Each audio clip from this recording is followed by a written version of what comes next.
Now, the question is, have I got time for a biscuit before we get going? Oh, don't. Well, no, because I've got biscuits here. Oh, I did have biscuits here. Where've they gone? I've got biscuits here. I've got mini twirlers in the freezer if we're going to have a little picnic.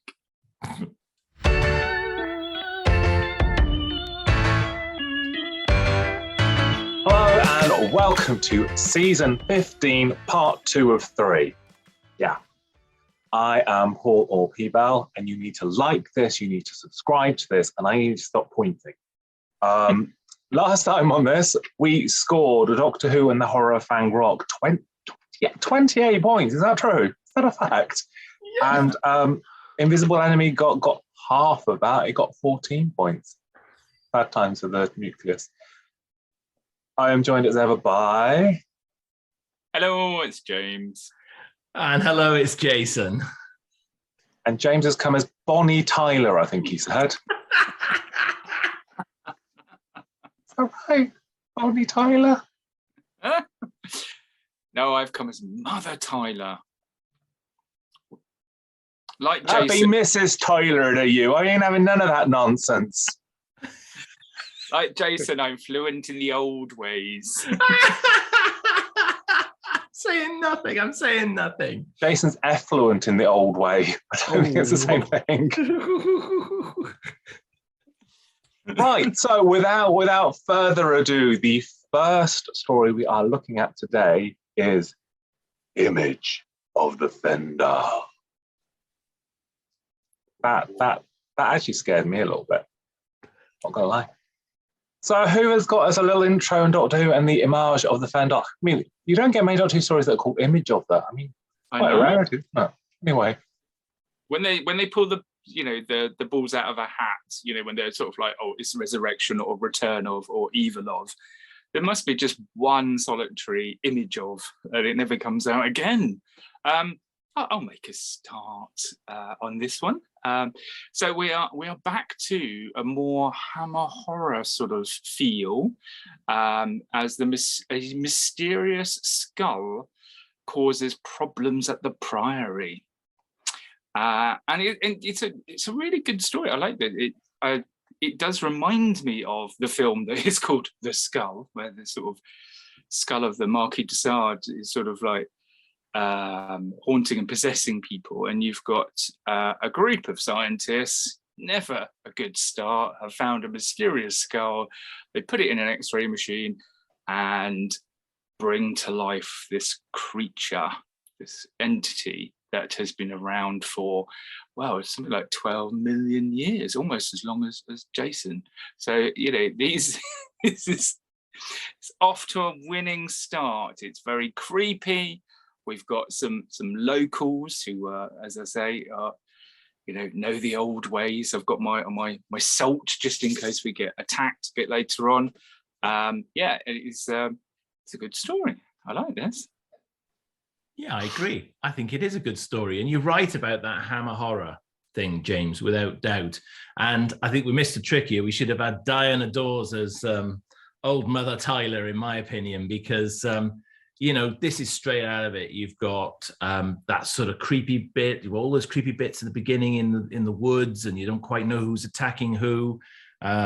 You've got the glowing skull. You've got a bit like a bit of an occulty type feel to it, isn't it? You don't quite know what's going to happen, where it's coming from.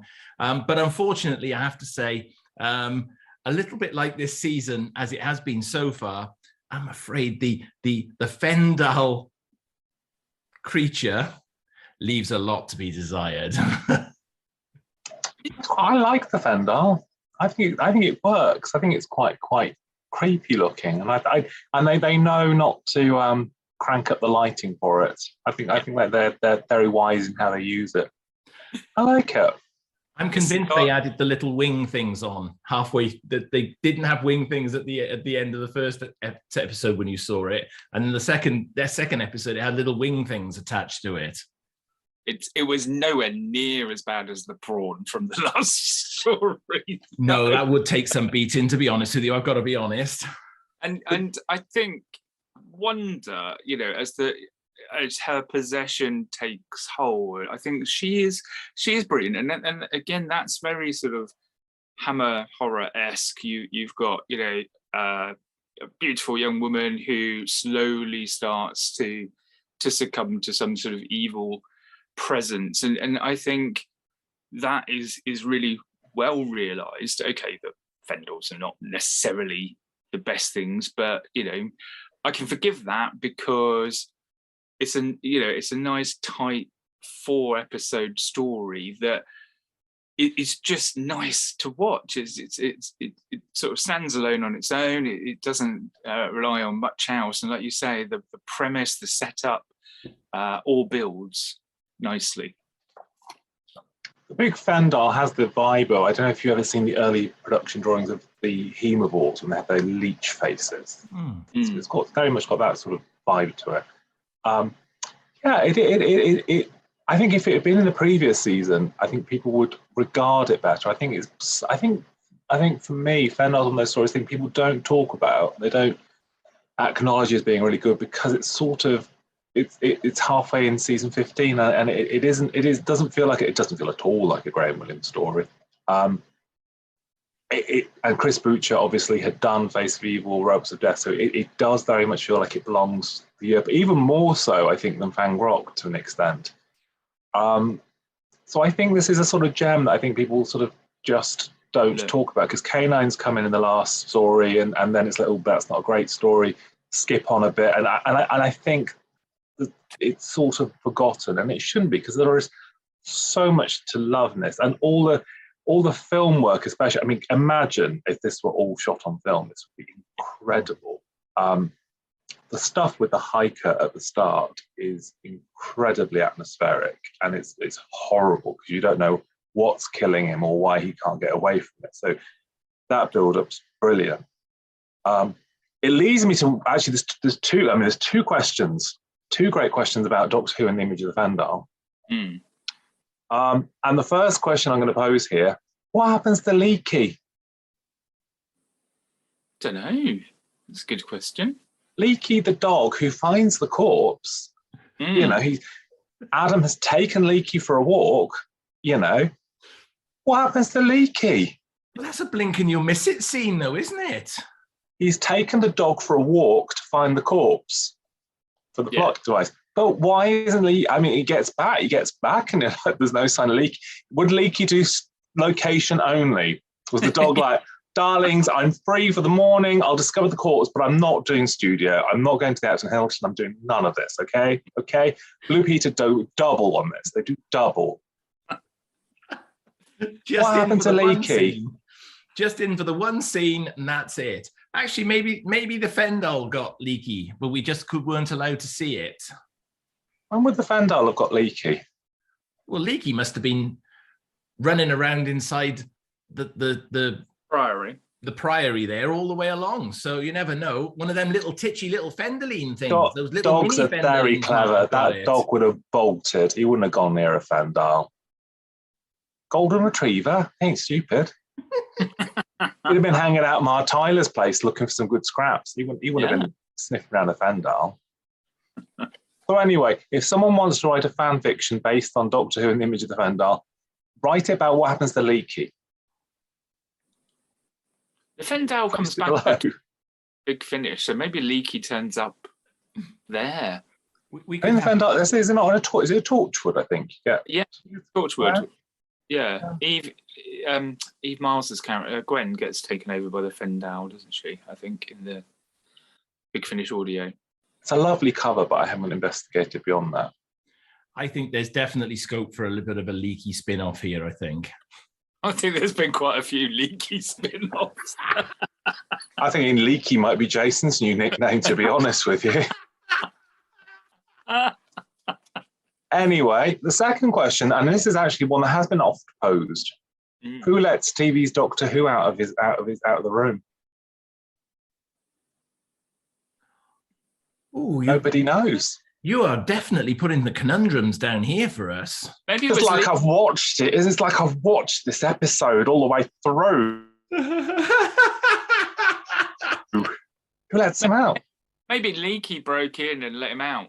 That was Leaky's final act of defiance, was to just put a paw up, unlock the door, and then scarf her. Well, that's where Leaky might be. The Doctor might have chucked him in the room there and locked the door on him. No, because TV's Doctor Who doesn't see who does it. The door just opens, doesn't it? It just unlocks and he's out. Mysterious. That's mysterious goings on there down at the Fretch Priory. Yeah. I do think Adam Colby is a great character in this. He's a waspish, he's a waspish old queen, isn't he, Adam? I love that. He's very dry with all of it, isn't he? It's like, what is it? He asks, what sort of corpse? He's like, well, a dead one, of course. I love it. It's a great answer. That is the sort of horrible thing I would say in response. Like, well, what sort of corpse do you think? A dead one. That might be why I like Adam. As a waspish old queen myself, I don't know. He's great. Scott Fredericks has got he does the same. I think it's from the Prentice sphere of acting. Isn't it? He does the I'm a little bit crazy, because he has that in Day of the Daleks when he's not quite as crazy, but he does crazy stare well, doesn't he? Yes. And Dennis Lill is always very dependable in it, I think. Oh, always dependable. And plays well, I think, in this one, just as well as he would in everything else he's in. Daphne Hurd is a powerhouse into the Manor Born, and she runs with this. And I think she does it on the right side of big as well, because it could be very easy to do this and, I don't know, be slightly patronizing and a bit yokel. And I think she does it with conviction. I think it's a beautiful character. And again, because she's slightly older, you can see that Tom's got a bit of respect there, and he's happy with her and willing to warm in his performance with her. Because Tom apparently wasn't very favourable about the script to begin with. They had to go and rewrite parts because Tom was pulling out double entendre from some of the dialogue because he didn't think it was a very good story, which is a shame, because I think the way that it fits together is a really nice story. It's not, I know we talked about the giant prawn and his opinion on that in the last story, but I think this is more, he's done sort of 70s horror as well. He would recognize that kind of setup and genre. So it's quite surprising that he didn't have much love for the script. But you sometimes find with Tom that you get stories he likes and stories he doesn't like. And he tends to play up a little bit more in those that he doesn't like, obviously. But at this point, the personality of Tom Baker is most definitely driving the character of the Doctor. And Tom is definitely stepping up a few notches here under some of the freedoms that are now allowed to him under Graham Williams' tenure, I feel. Interesting. Having listened to the commentary on the disc, those days when you're watching or you're doing something and you think, I can't get the disc out. I'll watch it again, but with a commentary. Tom actually, he doesn't say an awful lot on the commentary. He does seem to be enjoying it somewhat. So maybe he's mellowed to it over the years. You can sort of see, I think, that maybe him and Louise are getting slightly more fractious because the interactions are less. There definitely seems to be less. I mean, poor Louise, she has to try and run in those boots. There are points when they are legging it away from the Priory at the end. It's like, oh my God, could they not just shot it slightly higher and given her a pair of trainers or something? Because she is struggling in those boots. That is not a fun escape for her. But again, she's it's that funny thing, isn't there? Because again, she's still on the borderline psychopathic feisty. I don't know where we stand it, because she does that with the old guy in the Watts, doesn't she? She's like, she threatened to cripple people and stuff like that, doesn't she? So she gives you a warning, I suppose. But I mean, they are quite brutal threats. I mean, if you went into school Monday morning, someone knocked you, you went, do that again, I'll cripple you. I don't know whether your headmistress would be like, oh, maybe that's a bit aggressive. Oh yeah, I mean, you see that a lot in her character throughout this season, and there's, she's throwing the threats out left, right, and centre. But this is really, I suppose, the season. Whilst the relationship between her and Tom might not have been brilliant, I think Leela gets some really classy opportunities to shine through this season, particularly Horror of Fang Rock. This is another one of those where I think she's you see the interplay with the Doctor. She seems to, she works well. She ad-libs that little kiss halfway through. And it's kind of, I don't know, I think she's settled. I think she's at peace with the fact that maybe things aren't quite working out, from a relationship between her and her fellow co-star on the show. But she's going to give it, you feel like she's giving it a lot in the performances, I think, in this season particularly. She's really good with the guest cast as well. Whenever she's in scenes with, and she was the same in horror as well. When you had the boat that crashed, and then you had new characters coming in. She's very, although you can't really see the fractiousness between her and Tom yet. So there is a little bit of, we'll just keep them apart for a bit. But she really does interact well with some of the other cast members, and she's not just dumped in the sideline while Tom gets on with it. She does have her own, like you say, meaty part where she gets on, tries to solve it as well. Who says to Adam, you almost got us killed down there, now shut up or you'll get yourself killed up here. Yeah. So Yeah. friendly. I like that. She's got, anyway. But yeah, Jeffrey Hinsliff as well, we should note, the Corrie legend. Don Brennan himself is here with a different accent. Yeah. Could have done Emmerdale, couldn't he, with that accent? He could have, I agree. I don't think he had an accent in Coronation Street, actually, as I recall. He had a limp, didn't he? He did. You're right. Poor old Ivy. He blew himself up under the viaduct. He did. He crashed his car, didn't he? He did. Yeah.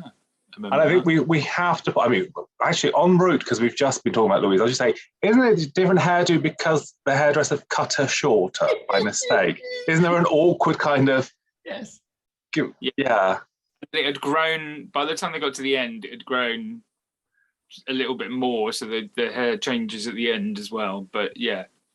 And the notion must be that TV's Doctor Who has got another option of leather outfit for her in his cupboard, because she's arrived in the other one and changed into this one. So unless they've been to Leather World or something, it just seems he's got leather clothes for young women in his wardrobe. So they the costume had fallen apart. So the original one had basically come apart at the seams, so they had to give another one. But yeah, it's like, I just imagine this one room full of skimpy tribespeople's costumes. And Louise kept hold of this one, and she sold it not so long ago for a tidy sum, actually. Yeah, keep hold of your costumes. TV's Wendy Pabrick gave hers to a charity shop when she kept hers. So someone out there somewhere has got her leather outfit from Seeds of Death, and maybe they're gardening in it. Claire Clifford, she gave hers to a charity shop as well, because she did gardening in it for a while. Someone's got Professor Carl's overall somewhere. Anyway, that's a divert.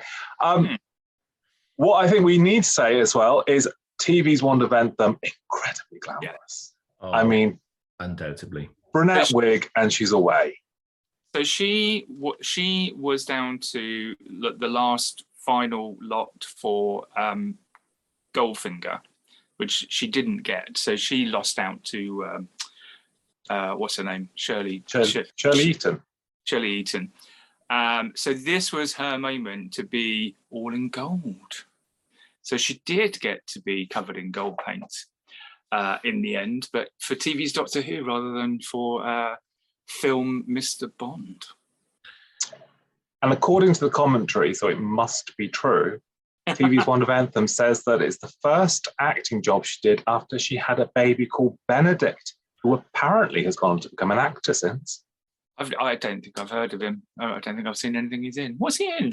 I'd like people to start calling him Benedict son of Wanda Ventham, Cumberbatch. I think people should readopt that. But Mum and Dad were doing it for a long time before he was, Sonny. We don't introduce the parents as parents of here. They came first, they were doing it a long time before. I think it's funny because in Keeper of Traken, I think that kind of, I think that's a bit hokey, but I don't mind it here. It seems to somehow fit in with the aesthetic of the wig and everything. It doesn't jar in the same way. I mean, I was expecting James to turn up and cosplay that particular costume for this recording, but you're right, it doesn't jar. And in fact, to be honest, the whole piece, once it gets downstairs, gets that little bit more spooky. And she's doing all this with the arms and the eye and there's a great scene actually when she literally is lifted. You don't see it because you see it from the front perspective, but she's sort of lifted off the floor like that, and she sort of comes from lying down to sort of standing up, and I think that's really well achieved, on screen. I mean, I could have just stood there with my arms out like that with a gold wig on and some gold face paint, but no. I mean, put it this way, think how helpful painted eyes would be when it gets to Jason scoring.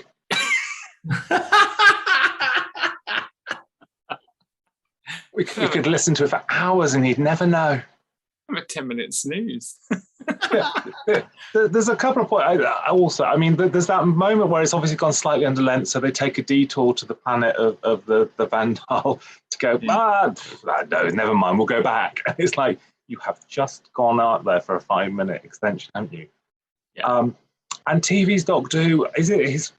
I don't know. I'm not great on this. Is it his first direct assisted suicide? I mean, because he does give him the gun, knowing that that's what's going to happen, doesn't he? I mean, he must have done it before. Maybe in the original scene, he was supposed to put the gun in his mouth. And then they did the cutaway, but they scrapped that because they decided it was too graphic. I mean, you know what has happened, but like you say, TV's Doctor Who gives a gun and he sticks it in his mouth and blows his head off. Is not necessarily for tea time viewing. It isn't, but you can imagine that actually a couple of seasons previously in Hinchcliffe's era, they might actually have done it. You never know, because they were actually pushing a lot of boundaries in those seasons. Is it Dennis? I'm going to forget. Is it Dennis that gets the episode credit for just being tied to the thing with the bullet wound? I think he's not in part 4, but you see the body and it's like, oops, you have to pay Dennis for this now because he's there with his bullet. It was probably in the contract. They had to do it. That was part of what he signed. I think we've almost done the entire cast and not mentioned legend of the screen, Mr. Derek Martin. Yes. Yeah, I forgot he was in this one. And then he crops up and it's great to see him. Hey. I love Derek. Derek is one of those beautiful, straight down the line kind of guys. And he himself said, I'm going to misquote him here, but he said, whenever you book me for a part, he says, you get Derek. I can do happy or I can do angry, but it's Derek, and that's what you get. I love that he kind of just owns this sort of, this is the part he does, and it's fine because that's what you want. That is what he's in there to be the sort of the thug, isn't he? The sort of but he doesn't get the better of Mark Tyler, does he? There ain't a dog alive that would bite me. No better on it, don't they? It's like, oh. I love the way they all hide under the table at the end of the last episode in the story, as if that's actually going to save them from a big massive explosion by lying underneath Mar table. Well, it had already been blown up in Pyramids of Mars, hadn't it? The same house. Yeah, I'd forgotten it was the same one used for pyramids, wasn't it? Of course, this was Mick Jagger's place, wasn't it? Yeah, it was. Yeah. I mean, there is something of everything here. Even when Dex came through, they're all drinking from the vintage coffee set, which is called Arabesque. If anyone wants to look it up at home, he hasn't got a set of it, has he? Probably got several. I don't like to delve into the depths. Yeah, lovely coffee cups though. So, do we have any exotic facts on Doctor Who and the image of the Fendahl? We've covered a couple of them. I said that the scene with the putting the gun in the mouth, that was actually taken out by Graham MacDonald, who was the head of serials. They just said, no, you just cannot do that.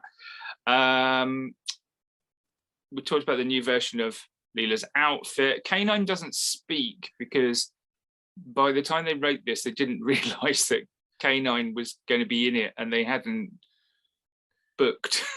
Yeah, he sort of starts. He rolls into the TARDIS all fit as a fiddle in the last story, and this one the side's off, and he's broken already before we even started. I mean, I know later on in subsequent seasons he's blown up every week just to get him out of the way, but in this one they just hadn't contracted John Leeson to do the voice, so you've just got K9 nodding his head.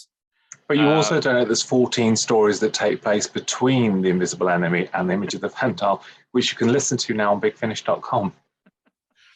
I can't, because I don't think there's the sequel that I really want. What, to this? Yeah. You wouldn't have a sequel set before the original, would you? That'd be a prequel, you mad cow. Continuing Adventures of Leaky, is that what? That's exactly what I was going to say. The Adventures of Leaky. I'm thinking, we're all of a certain age, so Benji, Zack and the Alien Prince, just with Leaky and some alien child. I thought back to the frigging Axos Eye again. Then I thought not again. No, I'm not mentioning the Axos Eye this week. Oh, I just did. There was a rare fourth wall breakout with Mr. Baker, where he said time is running out. He looked directly at the camera and went, time is running out.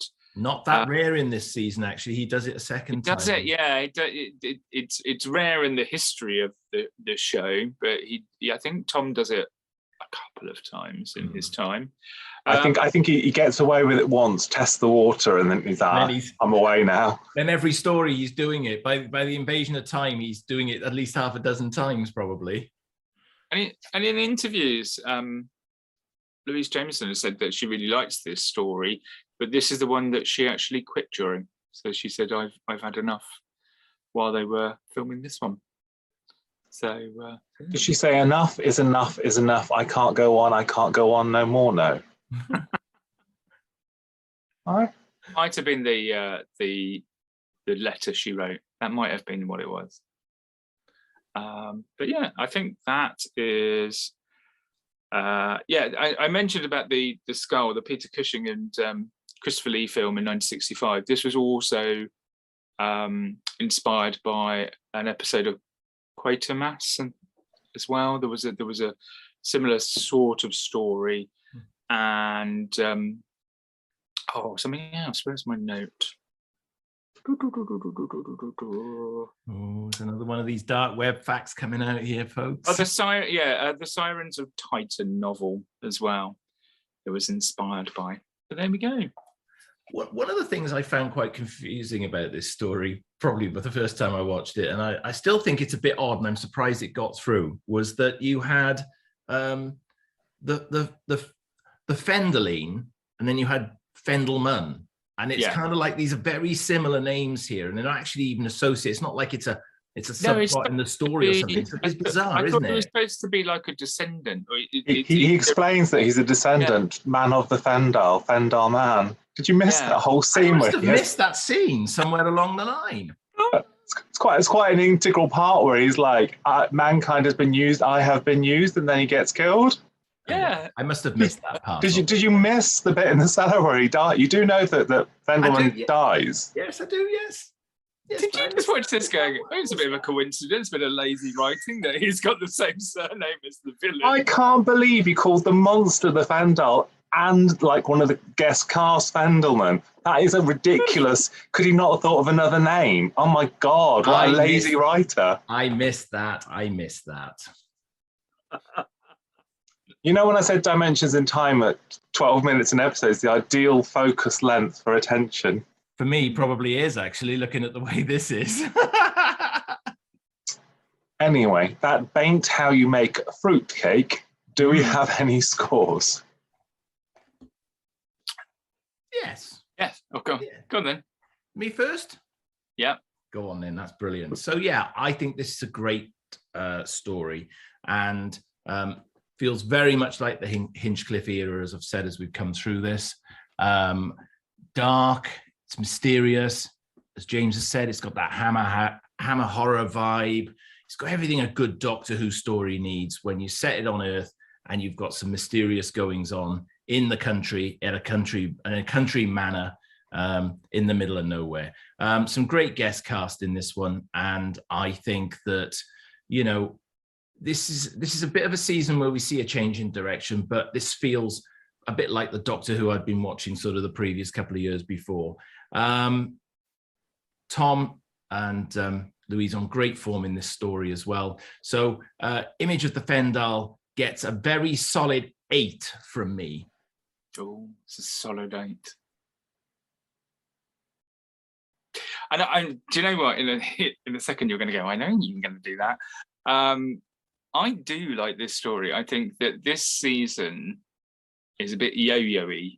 And if we hadn't had the last story and we'd gone from horror into this one, it just would have fitted so nicely with the sort of dark gothic story. You know, the two of these stories to me belong together. The one in between didn't really, you know, it's very different in style, and it's very white and very spacey. But this is the kind of thing that I love watching, which is, you know, like you say, hammer horror-esque. So I scored this 8.5. And I'm not just saying that because I've added on half from what you actually said, Jason. I have written down 8.5 because I like this.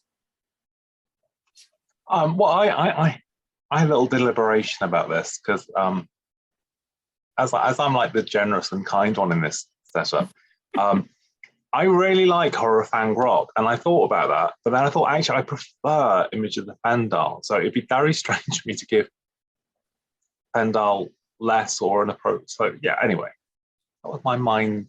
I think if I wasn't doing them in order, I'd probably score differently slightly. So anyway, I love Image of the Fendahl, and it is one that I do dig out to watch for fun, actual fun. And as a friend to the stars, I've spoken to 2 of the guest stars within the last couple of weeks. So, you know, what can I say? What can I say? Pals on screen, do you know what I mean? Pals on screen. It's actually true. Anyway, keep a peel for the Chiswick lineups. You never know who might be coming from Image of Fendahl. Ooh. Ooh. It's Leaky. Leaky is still with us. Actually, you can't get Leaky now, but you can get one of a litter descended from him. Dog of the Leaky dog. They've got the same name, Jason, because they're related. That's how it fits. Oh, don't confuse them. Oh, you know, the simplest of plot twists confuse me normally at the best of times. No, anyway.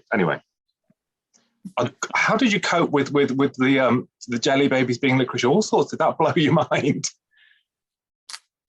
He didn't see that bit either. Okay, we'll move on. I'm sure he watches some of them, viewer. Anyway, I gave Doctor Who and the Image of the Fendahl not 5, 10. Yeah, Fendahl. Whoa. It is a Fendahl 10. Very good. Ooh. Whoa, that's great scoring. That is great scoring. I'm kind and generous, like the people of Europe will be for Eurovision next week, which won't be next week when you see this, but it's next week now, this week. By this point, we'll be commiserating or celebrating, maybe. By this point, we will be picking the host city for the United Kingdom. Thank you very much. So that leaves Image of the Fendahl. What? Not what the bookies are saying. They're second favourites. I know. That's not a bad position to be in out of 44 countries, Jason Clifford. That's brilliant. And I think, you know what? We stand a real good chance this year. Nah, Ukraine. As long as you don't ask him to pay attention to anything. Okay. Image of the Fendahl ends our scoring on 26.5. But we are back into space. I couldn't hit that note when I was 6. I'd never hit it now. Spaceman. See, look, I kept the Sam Ryder thing going through there. We are heading towards the Sunmakers. Ooh. So who's introducing this, Jason Clifford? Because James did the last one. Well, I think it might well be me.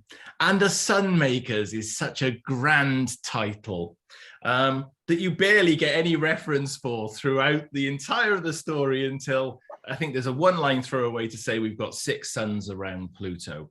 However, I'll start off by saying there's nothing as certain as death and taxes, and how apt to be rewatching this story in the middle of an inflationary crisis, which is going on in the UK right now, viewer. And we've landed on Pluto, which is being run very much as a business, and everybody's taxed, and they're taxed really high, and you don't really get away with being rich on this planet unless you are the collector or the gatherer. And do you know what? This is a proper swipe at, I think this is a proper swipe at the time this story was written, because the world was in a bit of a difficult spot with taxes, and this is definitely, I think, a play here at having a poke at what's going on in the real world. However, I remember not really liking this story a huge amount when it first went out. And I've seen it a few times since, but actually rewatching it, I was pleasantly surprised. And this one isn't as bad as I remember it. So yeah, Sunmakers. So just go back to what you just said. It was Holmes had a run-in with the tax office. That's what it was. And he wrote, I mean, a lot of it was cut out by Graham Williams because it was so obvious. There are still some little things. There are still, through the show, there are little hints and nods to what was in the original story, but they cut a lot of it out because it was very obvious that he was having a go at the tax office. There's still like a reference to the Inland Revenue. There's a P45 that appears. There's a PCM, which is per calendar month as well. And even what's his name? The guy behind me. This one. The Collector. The Collector is supposed to have Dennis Healy's eyebrows, who was the Chancellor of the Exchequer at the time, and it was a very distinctive feature.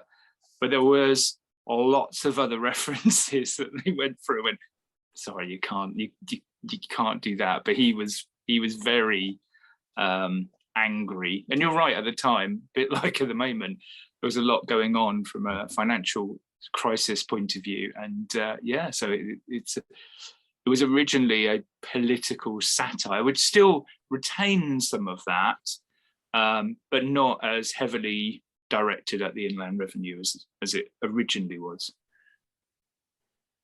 I hate to disagree with Jason. I hate to agree with Jason at any point. But I sort of felt the same way in that I've watched this a few times over the years, and my first encounter was the Gold and all that sort of stuff. And I've never been a particular fan. So when I knew we were doing season 15, and obviously knew what was in season 15, at that point I was like, oh, got to go through the Sunmakers again. And I think maybe because I just went into it thinking, oh, I'm going to watch the Sunmakers again, I actually enjoyed it, and I liked it. So I was expecting it to be a chore, and it's not, because there's a lot of goodness there. Henry Wolfe is magnificent in anything. I mean, I love him in Steptoe. I mean, pull out a credit, but I love his performances in Steptoe. And he has that right. I don't know, because it's a difficult part, because that could be so easily badly done, but he does it, and there's even sort of little touches of pathos every now and then. It's a great character. Yeah, and it's a shame, I suppose, that they didn't pull the plug back out and give him another story, really, because it could have been. He's a great performer, and it would have been nice because it seems him and Tom work really well together. It's interesting because I did gather that Louise said Robert Holmes had picked up that her and Tom weren't so hot together, as in friendship-wise, and decided that it was easier to give them less scenes together because it'd be a happier environment. So there's a lot less Doctor Who and Leela. Although, interestingly, Leela, who's quite vicious and willing to knife people if they've done something slightly wrong, does not want a complete stranger to jump off a roof. She's very upset at the thought of the complete stranger committing suicide. Yeah, she'll willingly knife a friend if they've done something slightly wrong. Her moral compass is a little bit all over the shop. You expected to say, look, if you're going to jump, I'm going to stab you. I'll stab you before you jump. Stab you before you jump. Well, having like 2 stories ago said, slay me because I am blind. Blindness is the fate of the weak and the crippled or something. It's kind of like, she's now like, don't jump. Life's worth living. It's like, okay. Nice. She's had the counselling. She's had the expensive therapy. It's fine. I mean, you're right about Henry Woolf's performance here. It's a difficult one. I think he plays it to perfection, and he plays well against Tom. And at times, there's almost an OTT without it becoming too OTT. Because if you think about it, when your main character is set in it's got some constraints there, if you like, around the prop that they've essentially got to work with during the show. It can be difficult, and Tom's really good. He comes sort of down to the level of the prop, and those scenes in the collector's office in episode 4 are really, really strong. And again, not quite how I remembered it. I think there are standout moments in this, and you've pulled out a couple of those. And I think the scenes with the 2 of them at the end, Henry Woolf is like this. Or he's not quite Bond villain-esque, but he is on his way to it. He is, but not. He's just a money hungry sort of person. It's not necessarily that he is intrinsically evil, and the way that Tom reacts to that is so good. He sort of plays up to it and plays along with it until he sort of realizes that he's messed around with his figures and it's caused a massive financial meltdown. But I mean, even from the beginning, you just mentioned about the scene at the beginning where the target, before the guy's going to throw him off the roof, the scene before that where he can't afford the funeral of his own father. You talk about things that are happening today. That tiny little scene sets up the fact that he is going to throw himself off the roof, and it's a really, when you stop to think about it, it's quite a disturbing, dark scene where he's being told, I'm sorry, the cost of a funeral has gone up and you can't afford it, so you're now going to have to work 24 hours a day until you pay it off. Whereas I watch a lot of daytime television, and I know that you have to pay for your funeral plan in advance, so your family aren't saddled with the expenses. You can be happy in your life because you paid, and they can just bury you quickly.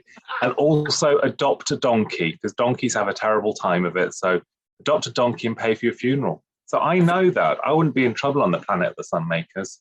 I thought his boss might be like Mike Ashley, where you're on a 0 hours contract, so you're going to have to work 24 hours a day, otherwise I'm going to take your contract away from you. It's like, and then again at the end, and it's a bit, I mean, I actually find it quite funny when they throw him off the roof. It reminds me of a Monty Python scene where they all just run up and throw him off the roof. But it's such the actual system on Pluto, the society, the way that it's run is so grim. These people are working themselves to death, and a death that they can't actually afford. And that's a really dark undertone to this story. I wouldn't say it's up there with the other 2 sort of gothic horror ones, but it is a very sort of dark story to this. And I think it's possibly a lot of this is around why I probably didn't get it as a youngster, because see, I watched this run as I was growing up, so I'd have been 7 at the time, and a lot of this story, a lot of this story would have gone over the top of my head.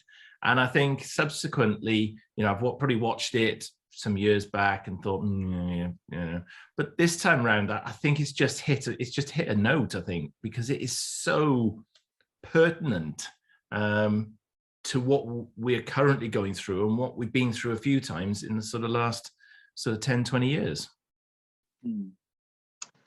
I mean, there's sorry. No, Go for it. I was going to say this again. That darkness. I mean, there's that scene where Leela is going to be executed by being steamed to death.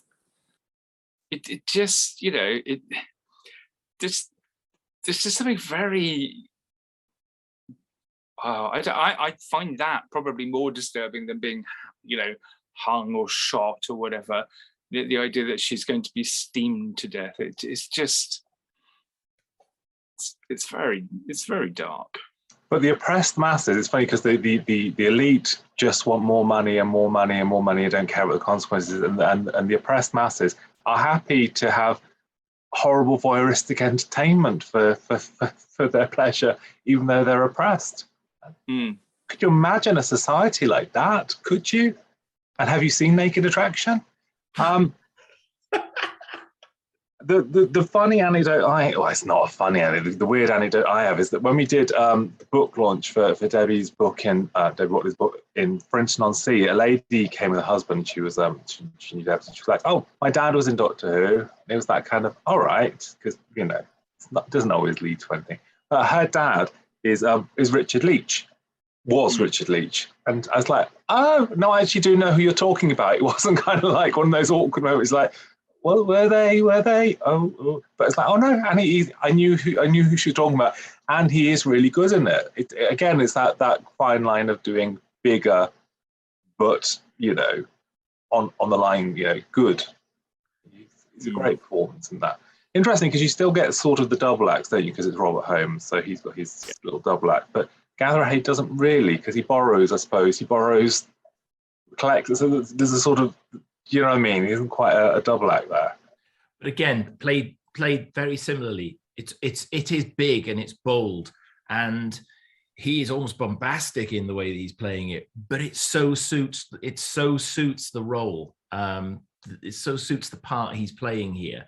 And there's elements that are so OTT, and so he's got that almost like that sort of. It's almost like he's got that definite public servant. Yes, you can. If you only watched a few seconds, you'd know what kind of person he was. It's the way he composes himself, the way he speaks, the way he talks at people. You would assume the kind of character that he is, and he is quite loathable. When he's thrown off the roof, you're just like, yay! It's just like, I don't blame you. I was tempted myself. I would have done exactly the same thing. So yeah, and the way he interacts again with Henry, again, it's sort of like, no, it's your job. You go and get the money. And you can see that sort of trickling down, can't you? That sort of like, right, I'm in charge. You need to do this. If you don't do it, you're going to die. Well, I'm going to then pass that down to the next level, and you're going to die unless you do this. So there is that hierarchy. And there's that whole thing where he's clearly out of touch. And this is where it gets to that end scene when he's on the roof, and he's gone up to the roof, and he's still in charge of all of this. He's still the big man. He's still, he doesn't care and doesn't understand anything that these people have been going through in this society, and quite rightly gets thrown off the roof for it. But there's that detachment, and even then he's held that role really well throughout this story. Yeah. I think Roy McCready's got a lovely sort of earnest quality to him, a sort of earnest innocence. I think you could almost see John Leeson playing that part. It's a very sort of similar vibe. I like his performance. I like William Simons gives a good go in this. I think he's the weird. Whilst we're collecting the Louise Jameson Leela things, does she threaten to fillet Veet? I think when she because Veet wants her skins, doesn't she? She says, "You touch me again, and I'll fillet you." That's another one. We should have a little list of them, shouldn't we? Things to say in the playground on Monday morning. In an early draft of this story, Leela was killed off at the end. Is this true? Is this true? Is this true? I'm still slightly. When we come to it, I'll mention this in the invasion, but I'll say though, is this true? Yes. Anyway, well, whilst we're on the world of facts and links, then, as the resident Welshie, Jason, what's the top Eurovision link here for us? Come on, Jason. You've got 2 clues in that actual sentence. Oh, I'm not sure. Well, you've got Wales and you've got Eurovision. Has there ever been such a thing? Has there ever been a performer from Wales perform at the Eurovision? Are you crazy? You see, I'm not the biggest Eurovision fan in the world here. I'm going to be perfectly honest. Jason Clifford. I mean, I could forgive you for getting James Fox, but if you can't recall cultural icon and Welsh legend Miss Mary Hopkin. Oh, Mary Hopkin. Oh, Mary yes, Hopkin's sister Carol is in the opening. She's the one who wants the tax. She's the little head in the wall that appears and says, pay your taxes. And my sister came second at Eurovision. That's what she says. But they cut that at the same time they cut Leela being killed off. Those 2 bits went at the same time. That's some brutal script editing from Anthony Reid, that was. James is doing Jason's disapproving I'm in a grump face now. He's inherited it. It's moved on a screen. Working its way around. What are you grumpy about, James? No, I'm not grumpy. That's all I right. just look at it because of this.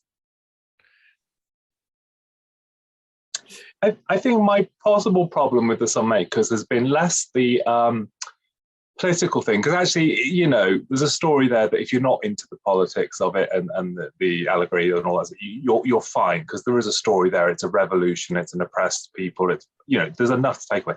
I think my problem is, and it's what's hitting the world at the time, and it's hitting the television, is the budgetary sort of problem. It's starting to look increasingly cheaper, and there's something about that kind of, especially like the sets for the city where it's in the main city, and even the location stuff with the little buggy and the corridor stuff. It all looks slightly dreary and a bit bland, and that's I get the situation and I get why. But those sort of white hospitalique office block corridors, or the sort of very dingy, sort of peachy coloured flats that you have for the wall, it looks a little bit kind of like, and it's a shame, because I gathered that they wanted to be a bit more Aztec, a bit more opulent, a bit more kind of like designed, but the money isn't there for it. And I think that's why I've always felt Sunmakers is a bit, because the performances are all brilliant and there's a lot of very colourful performances. I just think the aesthetic of it and the design is a little bit, and I think that's probably what lets it down. And it's a little bit like The Invisible Enemy, because again, I think these sets are very similar. You've got the sort of white sets on Titan, and then you've got these sort of white sets here. And actually, they're probably the same white sets that were on Titan in the previous story or previous story before. And you're right, you can see where they are having to cut corners. I think some of this is down a little bit to the industrial action that seemed to crop up fairly regularly at the time at the BBC, because there was always some department or the other at this sort of time that was either going out for lightning strikes or, and I think that becomes, again, more prevalent as we come through. But you're right. I think the sets that are done well here are the ones that aren't lit that heavily. So the underworld type sets, where the underworlders sort of living, those sets are done quite well. But when you're up in the city, and you're right, you're obviously in some random white corridor on location with a buggy that, quite honestly, is the slowest thing I've ever seen going down that corridor. I mean, every single one of them on that buggy would have been shot dead. It wasn't going away. It's quicker than the Happiness Patrol. Come on, it's quicker than the Happiness Patrol carts. You could walk faster than those ones. This wasn't much faster. No. It did remind me of that scene in Austin Powers, where he's got the buggy in the middle of the corridor and he just can't move it. It just feels a bit like that. It just about fits, and you get that scene. It's Leela that's shot and knocked off the, she's not that far behind. They're like, stop, we've lost it. It's like literally 2 meters behind. It's like we haven't actually gone that far. But you are right when you come to this season, because if you think about the previous couple of seasons where budget wasn't so much of an impact, you had fairly lavish studio sets. You know, the level of detail was in there, and you're right, it was all supposed to be quite sort of Aztec orientated, and the only thing that ended up being Aztec orientated was the Gatherer's costume. In the end, it felt like, you know, you can tell it's budget, but I still think even with a low budget, you could still, I think, have thought a little bit more about what you're presenting on screen. And I feel this is, as we're coming into Graham Williams' era, it feels like the production standards are definitely coming down very, very slightly, I feel, over where we've been. I think on an act, another thing I just to say, it's nice that Cy Town gets lines in this. It's quite nice. He does. I mean, he did so many serials. He gets lines in this, and that's quite sweet. And also Stuart Fell gets a nice bit of business, doesn't he, with the knife and all that sort of stuff. So it's nice to see. I say stalwarts. It is though, isn't it, when you see them rewarded that they've done about 50 stories, and to get just that little bit more where you can go, oh, there they are. That's quite sweet. I like that in this. So other than Leela almost dying at the end of this, do we have any other facts? Another one of the sort of things that were cut was they were going to feature giant Barclay cards. I mean, the card, you know, like the massive credit card thing that they give them, it looks a bit like a Visa card anyway, but looks a lot like a Barclay card is what it looks like. But it was originally going to be much like this is a Barclay card. But they changed slightly the design. But no, apart from that, I didn't have anything else. We're forever thankful that they did improve K9 for the next season, because he's like an old lawnmower when he gets going, isn't it? I mean, there are some scenes that's like... He's drowning out the dialogue. Yeah, it's like shout louder, we can't hear you over K9. A very sophisticated space-age dog that sounds like a lawnmower. I think there's worse K9 scenes to come.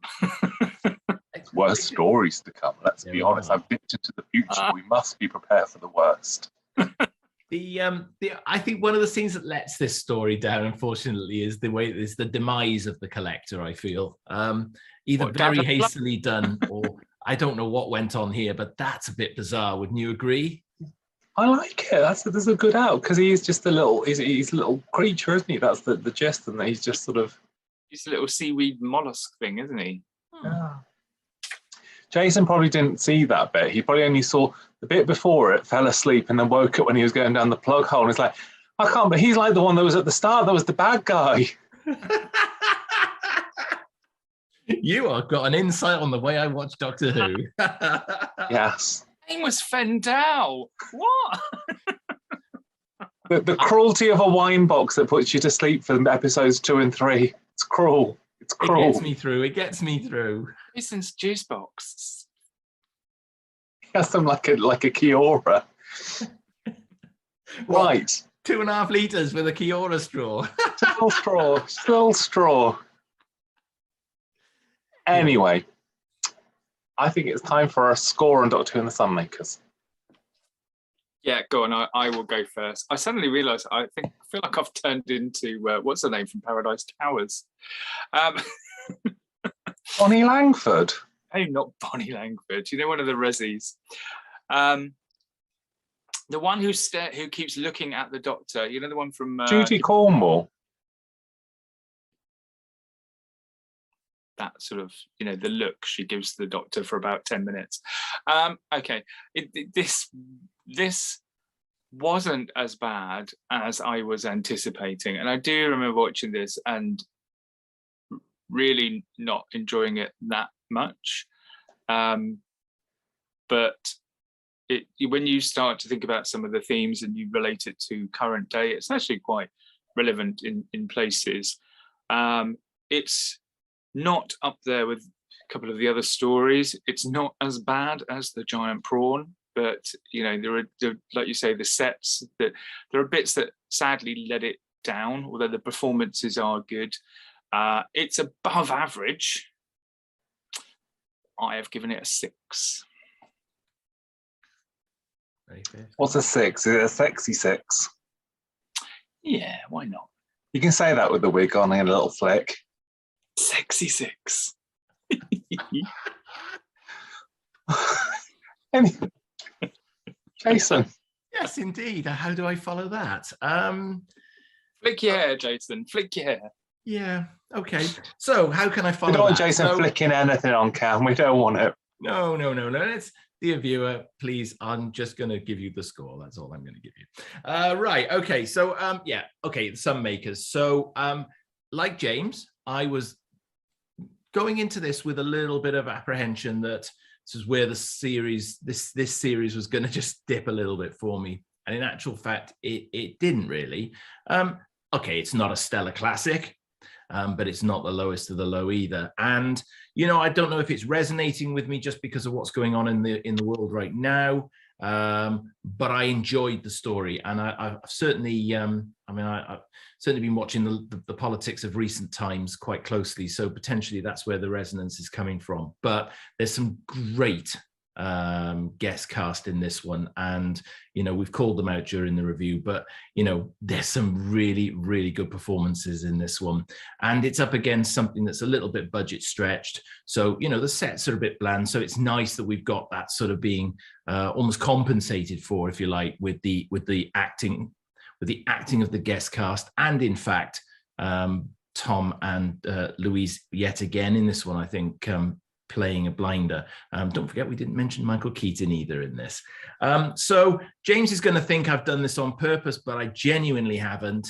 I have rated the Sunmakers a very rounded 6.5.